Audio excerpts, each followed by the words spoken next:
Coba bayangkan sebentar, Anda berada di sebuah situasi krisis yang sangat mendesak. Ya, sebuah krisis eksistensial. Betul, Anda sedang berada di dalam rumah Anda sendiri, di tengah malam yang sangat pekat. Tapi di luar, rumah Anda itu sudah dikepung rapat. Dan bukan cuma dikepung oleh satu atau dua orang biasa. Nggak sama sekali. Belasan pembunuh bayaran elit. Masing-masing dari mereka mewakili faksi bersenjata yang berbeda-beda di kota Anda. Mereka semua cuma menunggu satu momen. Ya, momen yang tepat untuk mendobrak masuk dan menghabisi nyawa Anda. Anda nggak bisa menelpon otoritas keamanan, Anda nggak punya pasukan untuk melawan balik. Sepenuhnya terisolasi. Tepat. Dan malam itu juga, Anda harus merencanakan sebuah pelarian rahasia. Sebuah pelarian yang tanpa disadari oleh siapapun pada detik itu, kelak akan mengubah arah sejarah peradaban dunia secara permanen. Skenario seperti itu adalah mimpi buruk operasional bagi siapapun.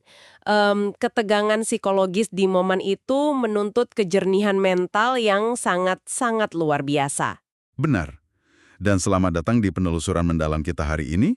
Untuk Anda yang mendengarkan, materi yang akan kita bedah ini berasal dari karya biografi monumental, yaitu Ar-Rahiq Al-Makhtum. Atau The Sealed Nectar, karya Syekh Safiur Rahman Al-Mubarakpuri. Iya, sebuah mahakarya. Tapi misi kita hari ini bukan cuma sekedar menceritakan ulang kisah sejarah. Kita nggak sedang membacakan dongeng masa lalu. Sama sekali bukan. Fokus kita adalah membongkar mesin mekanis di balik layar. Kita mau mengekstraksi strategi tingkat tinggi, operasi intelijennya, dan ketahanan psikologis dari peristiwa yang kita kenal sebagai hijrah. Kita akan membedah tuntas, mulai dari bagaimana penduduk Yathrib itu direkrut, taktik pelolosan maut yang sangat sistematis, sampai tibanya rombongan di Madinah. Tapi untuk memahami malam pelarian itu kita harus mundur sedikit kan? Harus. Kita perlu melihat akar pelariannya. Semuanya berawal dari pertemuan-pertemuan rahasia di sebuah lembah bernama Aqobah. Konteks Mekah saat itu sangat penting untuk dipahami. Sangat tertutup. Tekanan, boikot ekonomi, penindasan fisik terhadap kaum muslimin, Makkah sudah nggak layak lagi jadi pusat operasi. Kebutuhan akan basis operasi baru itu sudah menjadi kemutlakan strategis. Nah, yang menarik di sini adalah pendekatannya. Sangat metodis. Ya, terutama saat kita melihat Baiat Aqobah pertama. Betul. Pertemuan rahasia dengan 12 orang penduduk Yathrib. Kalau kita bedah isi perjanjiannya, Baiat Aqobah pertama ini murni soal komitmen moral. Murni etik. Ya, mereka berjanji untuk tidak menyekutukan Tuhan, tidak mencuri, tidak berzina, dan menghentikan tradisi membunuh anak-anak. Sama sekali nggak ada klausul politik atau militer. Fokusnya murni membangun fondasi karakter individu dulu. Dan setelah ikrar itu selesai, ada satu keputusan taktis yang brilian. Pengiriman duta besar. Ya, Nabi Muhammad nggak membiarkan 12 orang ini pulang begitu saja. Beliau mengutus Mus'ab bin Umair ikut ke Yathrib. Duta besar pertama dalam sejarah Islam. Betul sekali. Tugas Mus'ab itu sangat spesifik. Mengedukasi masyarakat, mengajarkan Al-Quran, dan memenangkan hati penduduk kota lewat diplomasi budaya. Dan efektivitas diplomasi ini terbukti luar biasa eksponensial. Setahun kemudian, pada musim haji berikutnya, hasilnya masif. Baiat Aqobah kedua. Iya, dari yang awalnya cuma 12 orang, sekarang delegasinya membengkak jadi 73 pria dan 2 wanita. Mereka sampai harus menyelinap dari perkemahan haji komunal di pertengahan malam. Supaya nggak terdeteksi oleh intelijen Makkah, kan? Betul. Dan juga supaya nggak ketahuan rombongan mereka sendiri yang belum sepakat. Nah, disinilah letak pergeseran paradigmanya. Bobot perjanjiannya sama sekali berubah. Ini bukan lagi ikrar moral. Ini fakta pertahanan militer dan aliansi politik.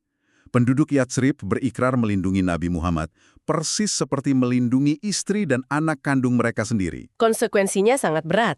Dan para pemimpin Yathrib sadar betul soal itu. Ada satu momen di malam itu, di mana salah satu tokoh mereka menginterupsi. Ya, dia mengingatkan rekan-rekannya. Dia bilang, apakah kalian sadar apa implikasi janji ini? Ini berarti kalian mendeklarasikan perang terbuka terhadap seluruh bangsa Arab. Baik yang berkulit merah maupun hitam. Tepat. Mereka setuju dengan mata terbuka terhadap risiko geopolitiknya. Bagi Anda yang mendengarkan, ini bukti kuat. Hijrah itu bukan pelarian buta orang-orang putus asa. Sama sekali bukan. Ini migrasi terencana ke basis pertahanan yang sudah disiapkan melalui negosiasi tingkat tinggi. Tentu saja, pergerakan terstruktur ini memicu reaksi di Mekah. Kaum muslimin mulai dievakuasi diam-diam, gelombang demi gelombang. Eksodus ini mulai terbaca oleh elit Quraisy. Kepanikan melanda Dewan Kepemimpinan Mekah. Mereka sadar kalau target utama berhasil lolos ke utara dan bergabung dengan sekutu baru, Mekah nggak cuma kehilangan kendali. Tapi juga menghadapi ancaman ekonomi yang fatal. Yatsrib itu ada di jalur perdagangan utama mereka ke Suriah. Ancaman eksistensial ini memaksa para elit menggelar sidang darurat di Dar an-Nadwa. Parlemen mereka. Di ruangan inilah konspirasi terbesarnya dirancang. Sidang itu diwarnai banyak usulan yang akhirnya ditolak. Ada yang usul di penjara seumur hidup. Ditolak karena takut ada operasi penyelamatan dari pengikutnya. Ada yang usul deportasi. Ditolak juga karena karisma target justru bisa menarik kabilah lain di luar Mekah untuk berbalik menyerang mereka. Sampai akhirnya, Abu Jahal maju membawa resolusi final yang mematikan. Rencana pembunuhan. Tapi mekanismenya sangat spesifik kan? Sangat licik. Instruksinya begini. Setiap kabilah harus mengirimkan satu pemuda paling kuat dengan pedang paling tajam. Mereka harus menyerang serentak. Secara politis ini sangat kalkulatif. Tujuannya membagi beban pertumpahan darah secara merata ke seluruh kabilah. Untuk mengakali sistem kisas atau hukum balas dendam. Betul. Kalau pembunuhnya cuma satu, kabilah korban wajib menuntut balas. Tapi dengan semua suku terlibat, kabilah Bani Hashim menghadapi posisi mustahil. Mereka nggak punya kekuatan untuk memerangi seluruh Mekah sekaligus. Pada akhirnya mereka terpaksa menyerah dan cuma menerima uang tebusan darah. Rancangan disahkan. Dan ini membawa kita ke malam kritis di awal obrolan kita. Pasukan eksekutor elit mengepung kediaman Nabi. Tapi sistem peringatan dini bekerja. Ya, ada bocoran wahyu malam itu juga. Beliau memutuskan untuk ekstraksi segera, tapi butuh taktik pengecoh. Dan peran krusial ini diambil oleh Ali bin Abi Thalib yang masih sangat muda. Sebuah keputusan yang menuntut ketangguhan psikologis luar biasa. Ali disuruh berbaring di ranjang, pakai selimut hijau tebal milik Nabi. Secara logika murni, itu posisi yang sangat rentan. Nyaris seperti menyerahkan diri pada kematian. Ali sadar betul di balik pintunya ada belasan pembunuh bersenjata. Ketenangannya di bawah tekanan itu menunjukkan disiplin luar biasa. Dan saat para pengepung itu mengintip, yakin target masih tidur, Nabi Muhammad justru mengambil langkah tak terduga. Beliau keluar dari pintu depan. Berjalan langsung menembus barikade pengepung. Sambil membaca ayat suci, beliau menaburkan debu ke arah mereka. Pandangan mereka teralihkan sepenuhnya. Beliau lewat tepat di depan hidung mereka tanpa terdeteksi. Ini fenomena luar biasa yang memperlihatkan sinergi antara keyakinan spiritual dan tindakan pragmatis. Beliau tidak cuma diam di dalam rumah. Pasrah menunggu keajaiban, nggak begitu? Beliau mengambil langkah konkret menghadapi ancaman.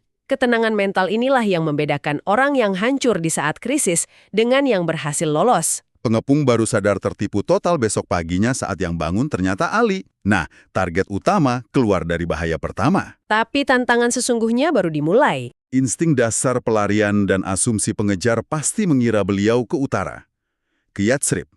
Pasukan Mekah memusatkan pencarian ke utara. Tapi Nabi dan Abu Bakar melakukan misdireksi yang brilian. Mereka mengambil rute berlawanan.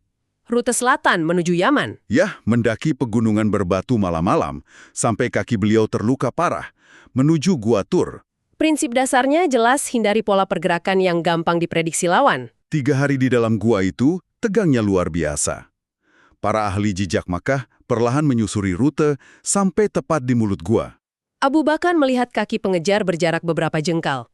Tekanan manusiawi yang wajar membuatnya panik. Dia berbisik, kalau pengejar itu menunduk sedikit saja, tamatlah kita. Dan respons Nabi di momen itu adalah definisi ketabahan paripurna. Beliau berkata, apa pendapatmu tentang 2 orang jika Allah adalah yang ketiga? Kalimat itu jadi jangkar psikologis yang sangat kuat. Bahwa kepanikan gak boleh mengambil alih kendali. Dan untuk Anda yang menyimak, penting dicatat, ini bukan cuma 2 orang sembunyi pasif di gua.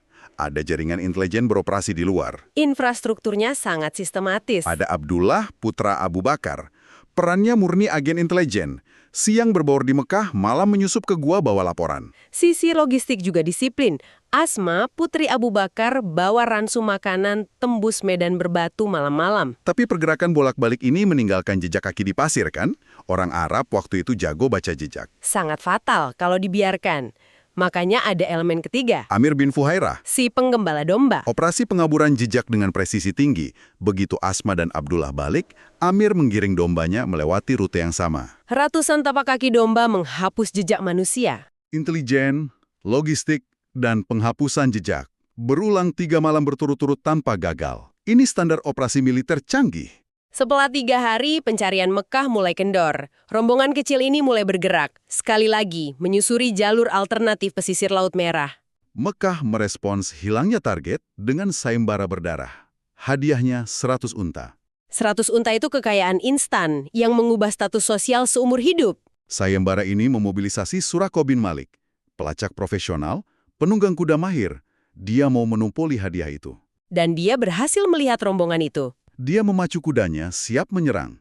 Tapi intervensi yang terjadi selanjutnya meruntuhkan logika fisiknya. Kudanya terperosok keras ke dalam pasir. Suraqah terlempar. Dia gigih, naik lagi, serang lagi, terperosok lagi, lebih dalam. Proses analitis di kepala Suraqah ini yang penting. Sebagai ahli gurun, dia tahu persis bedanya kuda tersandung biasa dengan anomali tak wajar. Dia menyimpulkan burungannya ini dilindungi kekuatan yang jauh lebih besar. Alih-alih membunuh, insting bertahan hidup dan visi strategi Suraqah mengambil alih. Dia minta jaminan keamanan tertulis untuk masa depannya dari Nabi. Lalu balik ke Mekah dan berubah jadi agen disinformasi. Sangat menguntungkan rombongan pelari. Setiap ketemu pemburu lain, dia bilang rute ini kosong, cari ke arah lain. Musuh berubah jadi pelindung. Transformasi Suraqah ini mengakhiri masa krisis pengejaran fisik. Fokus beralih ke Yathrib. Antisipasi di Yathrib itu luar biasa. Setiap hari setelah matahari terbit, penduduk ke pinggiran Harah. Menunggu di bawah terik matahari sampai panasnya nggak bisa ditahan lagi.